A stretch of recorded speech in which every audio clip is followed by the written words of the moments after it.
রপ্তানি বাণিজ্য বাড়াতে আজ থেকে শুরু হচ্ছে ৩০তম ঢাকা আন্তর্জাতিক বাণিজ্য মেলা।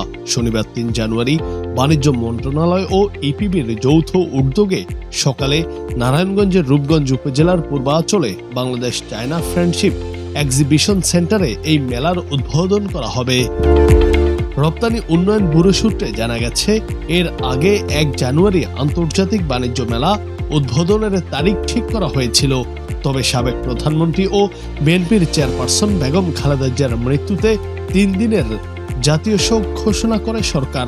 এতে আন্তর্জাতিক বাণিজ্য মেলার উদ্বোধনের তারিখ পরিবর্তন করে ১ জানুয়ারি থেকে ৩ জানুয়ারি করা হয়। এদিকে বাণিজ্য সচিব মাহবুবুর রহমান জানিয়েছেন, এবারের মেলায় অনলাইনের মাধ্যমে বিভিন্ন ক্যাটাগরিতে স্টল ও প্যাভিলিয়ন বরাদ্দ দেওয়া হয়েছে। দর্শনার্থীদের সুবিধার জন্য টিকিটিং ব্যবস্থা চালু করা হয়েছে, যেখানে অনলাইনে টিকিট কিনে কিউআর কোড স্ক্যানের মাধ্যমে মেলায় প্রবেশ করা যাবে। পাশাপাশি সরাসরি অন স্পট টিকিট কেনার ব্যবস্থাও থাকবে। এবার দর্শনার্থীদের যাতায়াত সহজ করতে বিআরটিসির ডেডিকেটেড বাস সার্ভিস চালু থাকছে।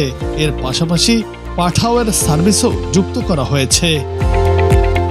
বাণিজ্য মন্ত্রণালয় ও ইপিবির যৌথ উদ্যোগে ১৯৯৫ থেকে ২০২০ সাল পর্যন্ত দেশীয় পণ্যের প্রচার প্রসার বিপণন উৎপাদনে সহায়তার লক্ষ্যে বাণিজ্য মেলা রাজধানীর শেরেবাংলা নগরে আয়োজন করা হতো।